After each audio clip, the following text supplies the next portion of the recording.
the spirit, fullest control. Confident living rights every wrong.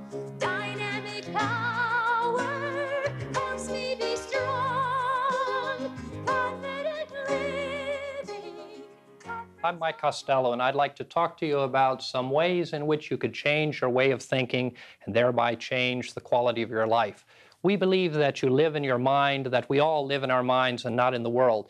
And the way that we think determines so much and is so important that we believe that it's a foundation teaching of our entire movement. I'd like to share with you today 3 steps to transform the way that you think. 3 simple steps that you can use as practical applications for modifying and changing the way that you think and thereby changing your life. The first step that we're going to talk about is embracing the reality of change. The second is accepting humanity as it is, human. And the third is to accept every experience that you encounter in your life as a teacher. Change is a reality of life. Every one of us is faced with change over and over in our life experience.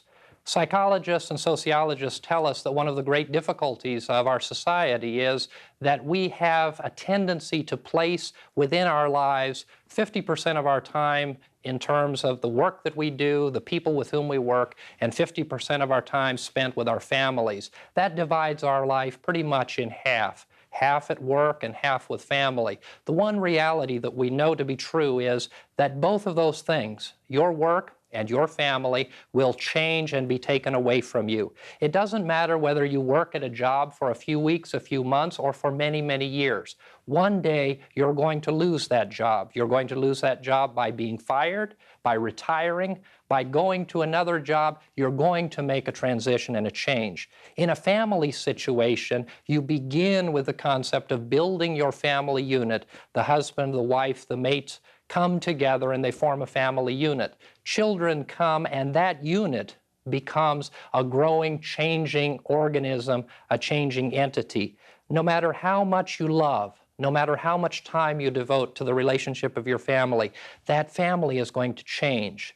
And so our work is going to change, our family is going to change, the people around us are going to change. And if we embrace the concept of change, if we accept the fact that change is a reality, it's a part of life, and it's something that is going to come into our life experience, we begin to think about it as an experience that comes into this life and an experience that we can embrace and that we can make a part of our productive and positive life.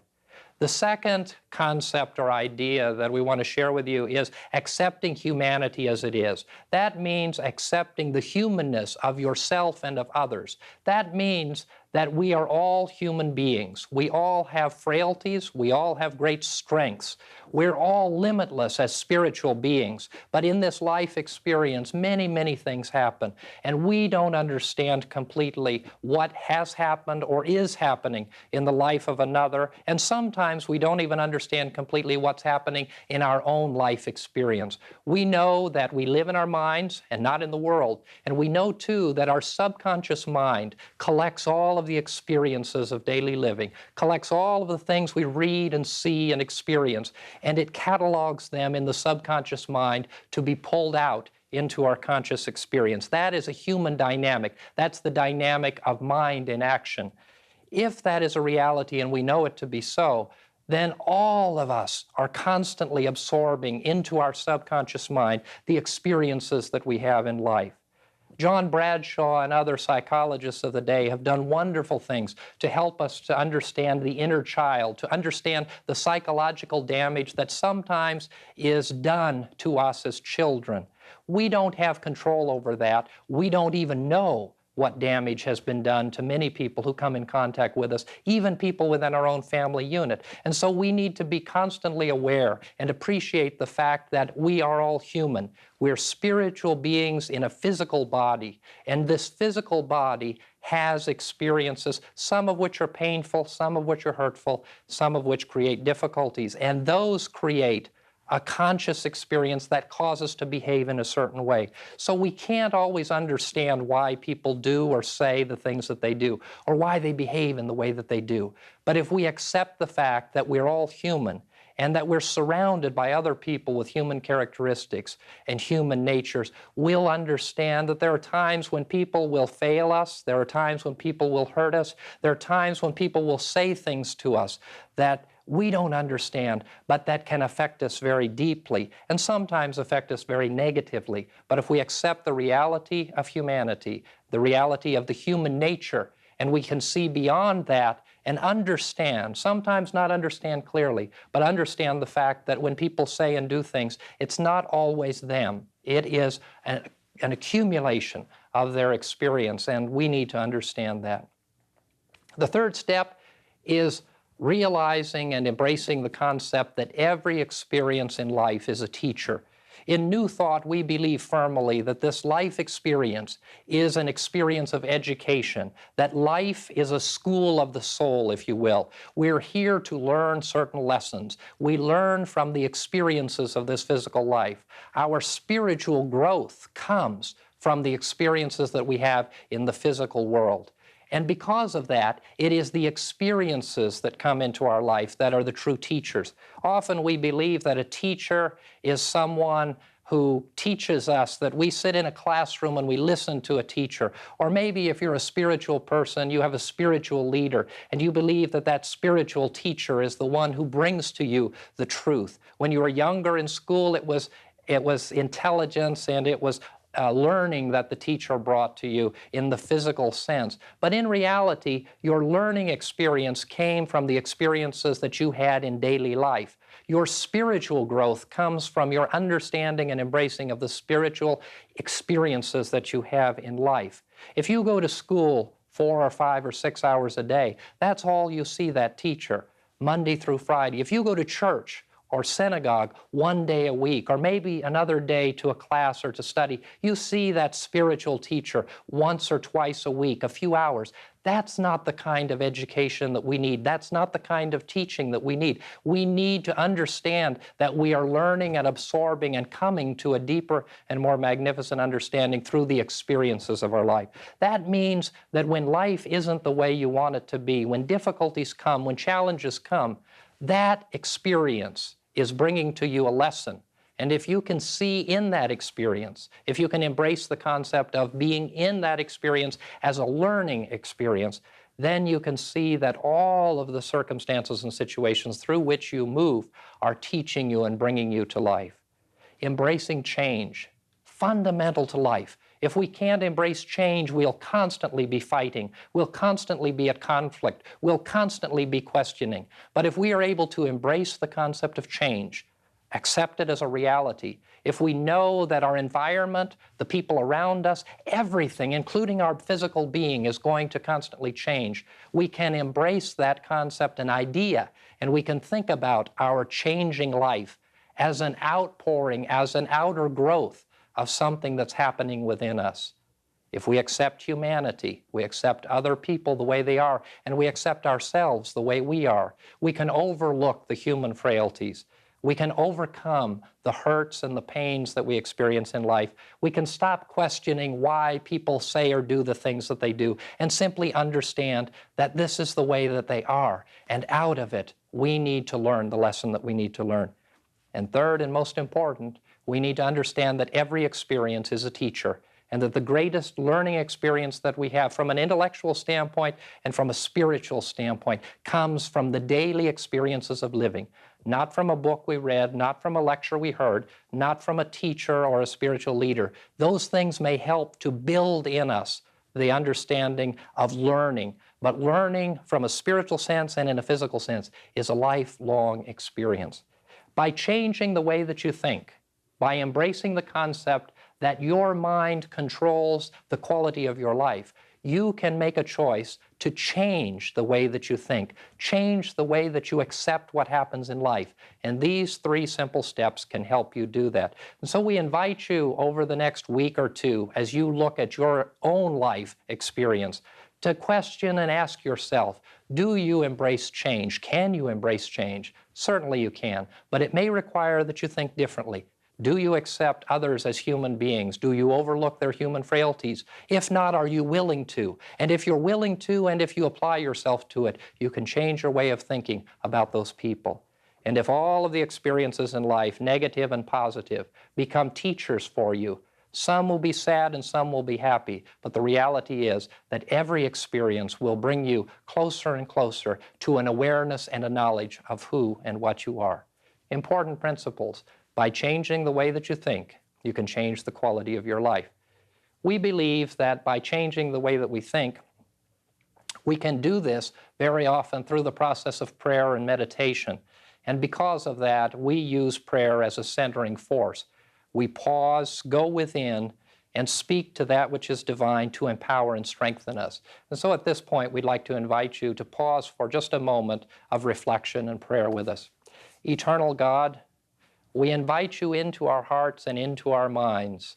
We ask that you would guide our hearts and minds to direct us to accept the changes that we are going to experience, knowing that they are coming to teach us great and wonderful lessons. We ask that you would help us each to accept our brothers and sisters for their human frailties, for their human strengths, and for all of their goodness in the human side of their life as well as the spiritual. And thanks, too, for every experience that comes as a great teacher for our life. We accept all of these things as great blessings in the name of faith, in the name of hope, in the name of love. Amen. Regarding change, Dr. Costello, it's easier said than done. Definitely is, yes. Change is probably one of the most difficult things for us to accept, principally because we believe that there's stability when we can avoid change. And in reality, there is no stability when we avoid change. The stability of life comes in the changing reality of who and where we are. We're in a transient world. We're in a physical experience as we're moving through a spiritual world. And so in order for us to have a purpose in this life, and we certainly believe that the fundamental purpose of this life is a learning experience, we have to change. And God continually invites us to open our hearts and minds to this idea of change. One of the things that we say so often is look in the mirror. And if you look in the mirror, you know that God is constantly calling us to change. God is never going to allow us to be the same because we are in the process of becoming. And as long as we are becoming, we are moving closer and closer to that divine power principle. The third point you just brought forth, that life is a school. Well, that's if we keep that in mind, that life is a school and we're here to learn and grow, and our mission in life is to know God more fully, then I think we can accept change more easily on that basis, because we're expecting change. It's that change that happens without our being aware that it's going to happen. When it takes us unawares, then we panic and we think we can't handle that. That's true, but the spiritual giants among us have always been able to handle change, the unexpected change. Welcome change. To welcome it and to accept it in the midst of any circumstance or situation. Mm-hmm. Because they know innately that's what life is all about. Without change, we don't have growth. We're here for the growth. So without the growth, we had as well not be here. That's very true. If we had our choice, most of us would continually be stagnant. We'd be lazy. We'd stay in one place. I know that. I feel like being a slug lots of times, and sometimes I do. I mean, all of us do. We have to regroup and recoup, and so we're just being a slug when we do that. But we can't do that all the time, or there's no growth. And it's a toss-up on what method we can use to welcome change, what pointers we can give people to help them see that change is the valuable part of their life. I think the first thing that we can do is give them more changes. One of the things that I like to do when I go into an organization or into a place is to change the way that things are, simply to create that reality that change is a forward movement, and that many times we hold on to tradition and we hold on to values that we believe can't be challenged, when in truth, everything is changing and should be changing, especially in the physical sense. Mm-hmm. And I think the more we are exposed to change, the more that we're called to change, the better we get at it. It's like exercise. Mm-hmm. And for those who get very good at change, and of course one example that we have in the Christian tradition is Christ Jesus, who was a person who was able to be in the midst of a changing environment at a moment's notice, And through that process, and in the midst of every circumstance and situation, he was peaceful and serene. He accepted the reality, whether it was someone who failed to do what he felt they should do, or whether it was all the way to the experience that he had in the last days of his life, where he was falsely accused, and even unto death. To have that serenity, but to accept and embrace the concept of change. The environment is changing, life is changing, and that as life changes, it's good. That's the point, to realize the goodness of it and the necessity of it, and that it brings us closer to God always, because it makes us use our own innate inner resources. I think an important issue of change is that we emphasize for everyone one of the points that I made early in the talk, and that is that so often we put all of our life divided between our work and our family. And we think that those things are stable, when in fact nothing is stable, all things are moving. And if we put all of our life into those two areas, into our work and into our family, and we know that those situations at work are going to change, situations at family are going to change, we're going to set ourselves up for a lot of transition. But if we have a variety of interests in our life, and that's not to say that work shouldn't be important or family shouldn't be important, but if we had a 40% family and a 40% or 30% work, and the balance is in something else, whether it's spiritual endeavors, whether it's knowledge, whether it's simply recreation, but other interests that are able to diffuse our focus, because in the midst of all of this, there's going to be change. And the more diffused we are along a broad spectrum of interests and activities, the more we interact with all of life, and the more prepared we are for change. Exactly, and then when we do get away for R&R, that's when we get our best ideas. I'm sure that's true with you as a businessman. You find that when you get away, you get new ideas, and you come back and implement those ideas, and it's always exciting change in that way. Where if you hadn't gotten away for R&R, then you wouldn't have had those new thoughts come into your head. And it's so important that we not just stick with one, like you were saying, just home and family and nothing else, because we need that variety. Which also reminds me that one reason I think people are so fearful today is that they're bombarded with so much static, so much television and radio and newspapers. They're just bombarded with all the negative stuff. So much negative that they don't have time to think of the positive, and it makes them fearful and makes humanity fearful. And then we have it changes the whole vibratory rate, and therefore it's harder to stay centered and accept change, because we can accept change when we are centered. And that goes back to our fundamental teaching, which is that we live in our minds and not in the world. And so mind action creates for us, if, for instance, we look at the world and we begin to believe what we see or what people are saying, that the world is in turmoil, that these are terrible times, that awful things are happening. If we buy into that and our mind process begins to accept that, then we begin a downward spiral. And one of the things that we say so often is the founders of our congregation, Hattie Garlish, used to say that the newspaper is a wonderful prayer journal.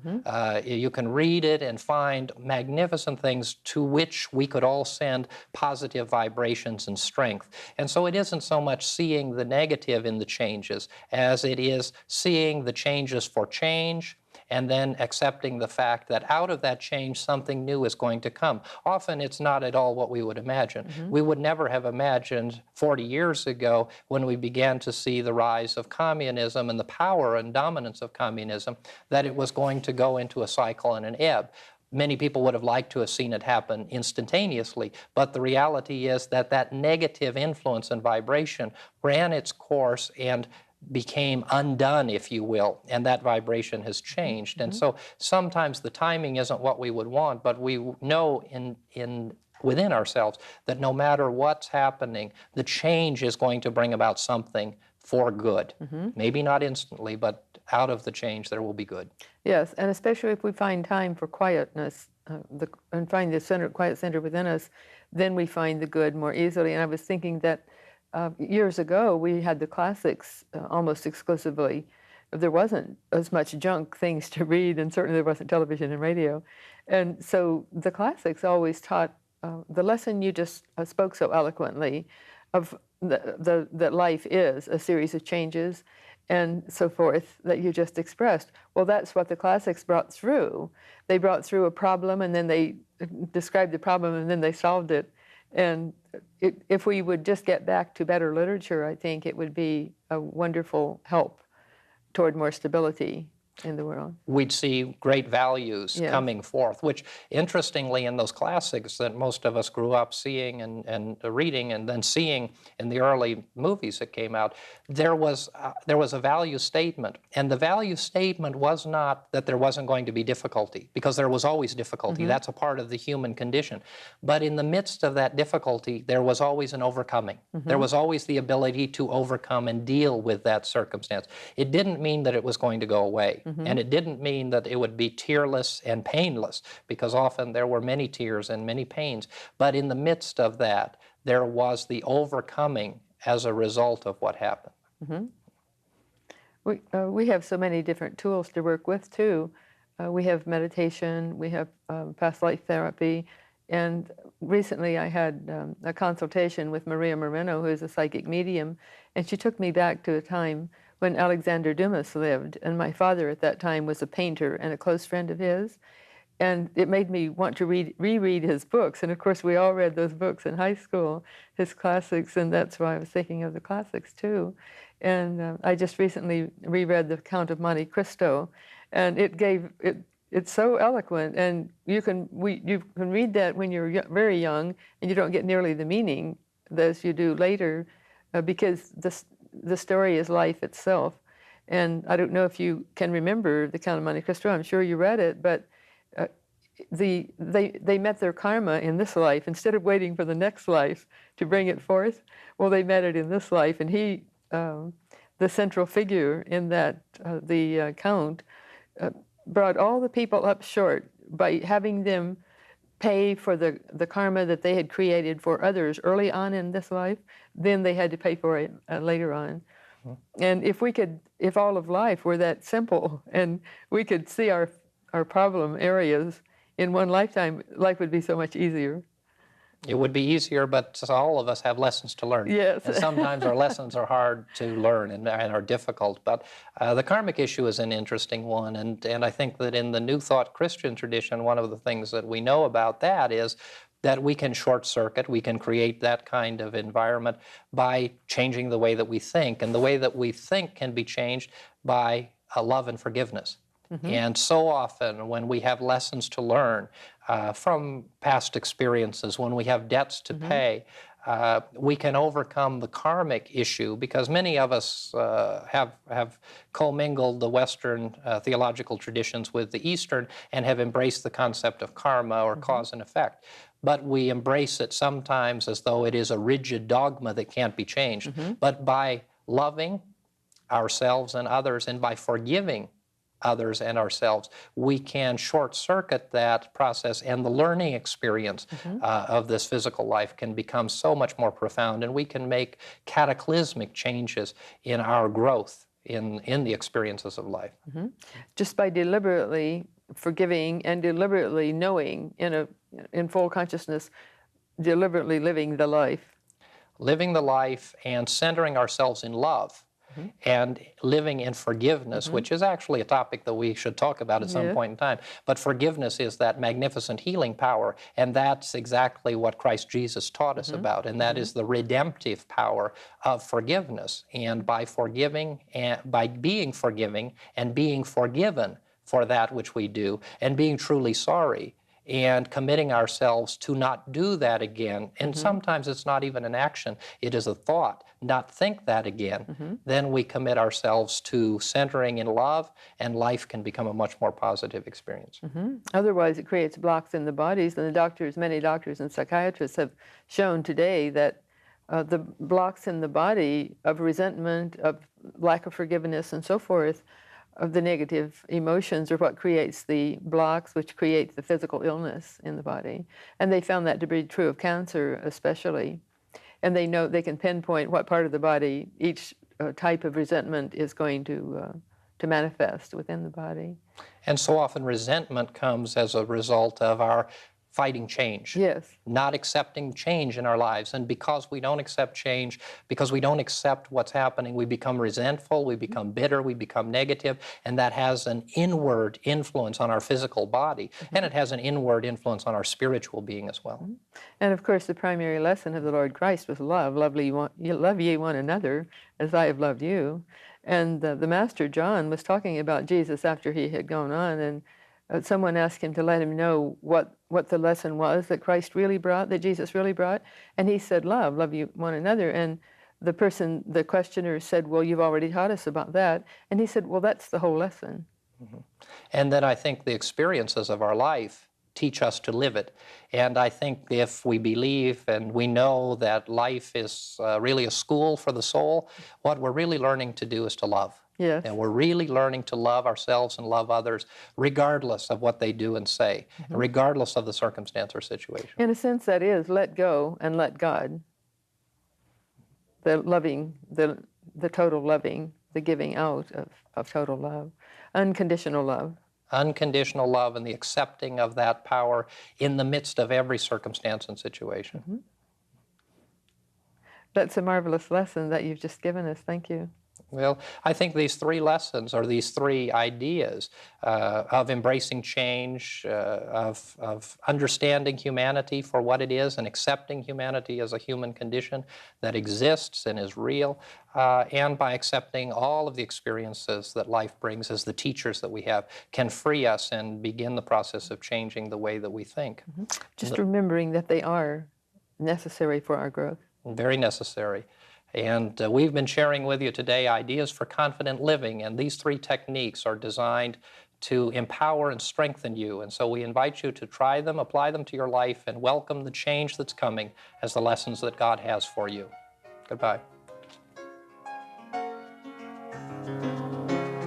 Confident living, banner of might, comes from the Spirit with glorious light.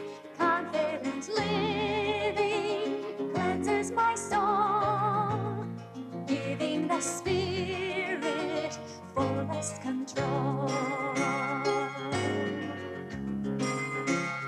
Confident living rights every wrong.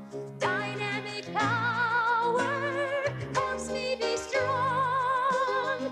Confident living comforts my heart. From such a blessing I can't depart. Confident living helps me expand visions of value